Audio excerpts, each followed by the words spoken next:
Every product you bought this week traveled a route that is older than most nations. The container ships, the pipelines, the cables under the ocean, they follow paths that were first walked 2,000 years ago. Some historians suggest the ancient trade routes never really changed. They just got faster. The routes that moved goods ended up moving everything else, and the world that resulted was never entirely planned. Series line. Next, the ancient ports that still control where the world's wealth flows. Script. Every product you bought this week traveled a route that is older than most nations. The container ships, the pipelines, the cables under the ocean, they follow paths that were first walked 2,000 years ago. Some historians suggest the ancient trade routes never really changed. They just got faster. Look at a map of global shipping lanes. Then look at a map of ancient trade routes. The overlap is not coincidence. The Strait of Malacca, through which 40% of global trade passes today, was a critical maritime choke point 2,000 years ago. The Persian Gulf, through which a fifth of the world's oil moves, has been a trade corridor since the Sumerians.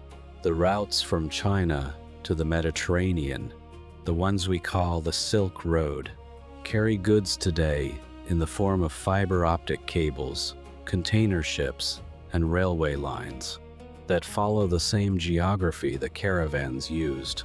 Some economic historians suggest that geography is more persistent than politics, that the mountains, rivers, straits, and deserts that shaped where ancient traders walked still shape where modern goods flow. 6 routes, old as civilization itself, still, quietly, controlling the world. What the textbooks say. The Silk Road is the most famous ancient trade route. Established during the Han Dynasty, approximately 130 BC, it connected China to the Mediterranean across 5,000 miles of steppe, desert, and mountain. It was never a single road. It was a network of overland routes and maritime paths that shifted across centuries depending on politics, climate, and the rise and fall of empires. Goods moved along it in both directions. Chinese silk westward, Roman glass eastward, Indian spices in both directions. But goods were not the only thing that traveled. Religions, diseases, technologies, and ideas moved along the same routes. Buddhism spread from India to China along the Silk Road. The Black Death spread from Central Asia to Europe along the same paths. Gunpowder, paper, and the printing press all made their way westward along routes that were primarily commercial. The textbooks present the Silk Road as a historical phenomenon active roughly from 130 BC to the 15th century, when the Ottoman Empire's control of the overland routes pushed European explorers to find maritime alternatives. But some economic historians suggest the Silk Road never really ended. It transformed into maritime routes, into railway lines, into pipelines and fiber optic cables. The geography remained. 6 routes, all still operating. Route 1, the Silk Road. The Silk Road was never about silk. Silk was the most valuable cargo, the one that gave the route its name. But what the route actually carried was something harder to measure. Contact. For the first time in history, civilizations that had developed independently, China, India, Persia, Rome, could exchange not just goods but ideas, religions, diseases, and technologies. Some historians suggest that the Silk Road was the first globalization, the first moment in human history when events in one part of the world systematically affected events in another. The Black Death, which killed a third of Europe's population in the 14th century, arrived via Silk Road trade routes. So did the paper and printing technology that eventually made the European Renaissance possible. One interpretation holds that the Silk Road did not just connect civilizations, it accelerated them. Contact creates change. Change creates development. Development creates the world. The record shows a trade network that operated, in various forms, for over 1,000 years. What it doesn't show is how much of what we consider modern civilization was carried to its destination by a camel caravan. Route 2. The Strait of Malacca. The Strait of Malacca is 25 miles wide at its narrowest point. Today, roughly 90,000 ships pass through it every year. 40% of global trade. A quarter of the world's oil. Most of the goods moving between Europe, the Middle East, India, and East Asia. All of it funneled through a narrow strip of water between Malaysia and the Indonesian island of Sumatra. This is not a modern arrangement. The Strait of Malacca has been a critical maritime choke point since at least the 1st century AD.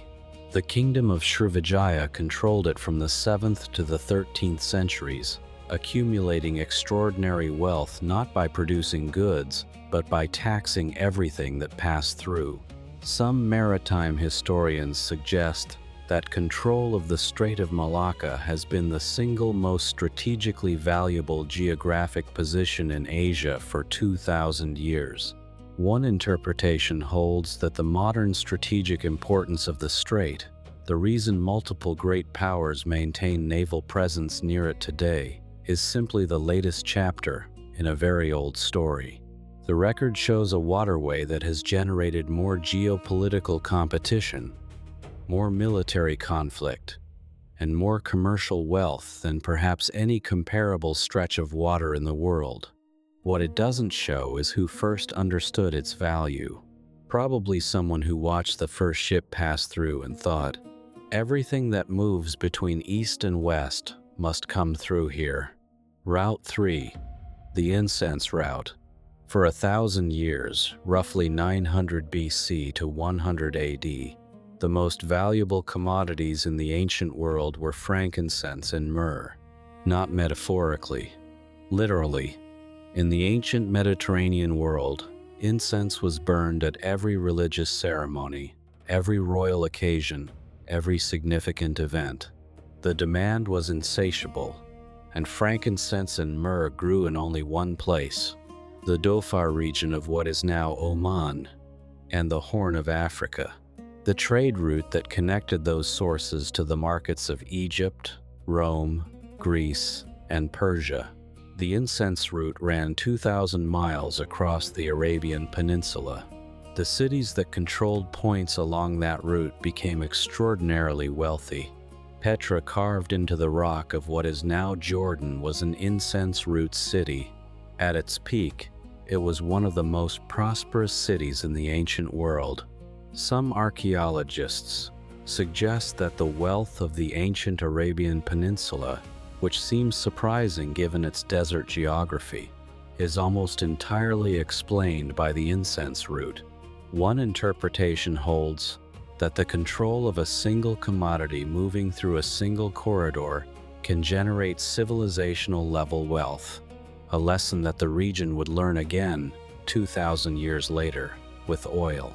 The record shows a trade route that shaped the politics, religion, and architecture of the ancient Middle East for over 1,000 years. What it doesn't show is how quickly a civilization built on a single trade corridor can change. When the commodity changes. Route 4. The Atlantic Slave Trade Route. The Atlantic trade routes established after 1492 were among the most consequential in human history, and among the most devastating. The triangular trade connecting Europe, West Africa, and the Americas moved goods, enslaved people, and commodities across the Atlantic in a system that operated for over 3 centuries.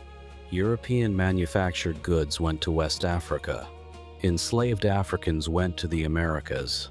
Sugar, tobacco, cotton, and silver came back to Europe. Some economic historians suggest that the Atlantic trade system was the foundation of modern global capitalism, that the wealth generated particularly through the labor of enslaved people on American plantations funded the European Industrial Revolution. One interpretation holds that the cities that drove the Industrial Revolution, Bristol, Liverpool, Amsterdam, Lisbon, were not simply manufacturing centers. They were the ports that managed the Atlantic Triangle, and the capital that built the first factories came, in significant part, from the trade that passed through those ports. The record shows a trade system that generated enormous wealth for European economies across 3 centuries. What it doesn't show is how that wealth was distributed and who paid for it. The routes that moved goods also moved people, and not always by choice. Route 5. The spice route. In the 15th century, spices were worth more than gold. Black pepper, nutmeg, cloves, cinnamon, not because Europeans simply liked flavor, because before refrigeration, spices preserved food, masked the taste of decay, and served as medicine. The demand for spices from the islands of Southeast Asia, the Moluccas, or Spice Islands, was so intense that it drove European exploration of the entire planet. Columbus was looking for a western route to the Spice Islands when he encountered the Americas. Vasco da Gama's voyage around Africa to India in 1498 was a search for direct access to the spice trade, bypassing the Ottoman intermediaries who controlled the overland routes. Some historians suggest that the spice trade was the primary driver of the age of exploration, that the world was mapped not by curiosity, but by the desire for nutmeg. One interpretation holds that the modern global economy, the system of international trade, colonial extraction, and financial capitalism has its origins in the spice trade, that what began as a search for pepper in Southeast Asia ended up creating the first truly global commercial system. The record shows a commodity so valuable that nations went to war over it, built empires around it, and circumnavigated the globe to control it. What it doesn't show is what the people who grew the spices received in return. The routes that enriched Europe were built on other people's land. Route 6, the undersea cable network. In 1858, the first transatlantic telegraph cable was laid across the ocean floor. It connected Britain and America. It failed after a few weeks, but the idea held. By 1866, a functional cable carried messages between continents in minutes rather than weeks. Today, over 400 submarine cables carry 95% of all international internet traffic, data, financial transactions, communications. Every Google search, every international bank transfer, all of it traveling along cables laid on the ocean floor, following routes that were first used by submarine telegraph cables in the 19th century. And those routes, some communications historians suggest, often follow the same geography as ancient maritime trade routes, because the geography that determined where ancient ships sailed the deepest water, the most direct routes between continents, is the same geography that determines where underwater cables are laid. One interpretation holds that the undersea cable network is simply the latest layer of a global connectivity infrastructure that has been built and rebuilt across the same routes for thousands of years. The record shows a world in which 95% of international data travels along the ocean floor. What it doesn't show is how fragile that infrastructure is, or how much of the modern world depends on cables that can be cut by an anchor. Perhaps the most powerful routes in the world are the ones nobody thinks about. Conclusion: 6 routes, all of them ancient, all of them still operating.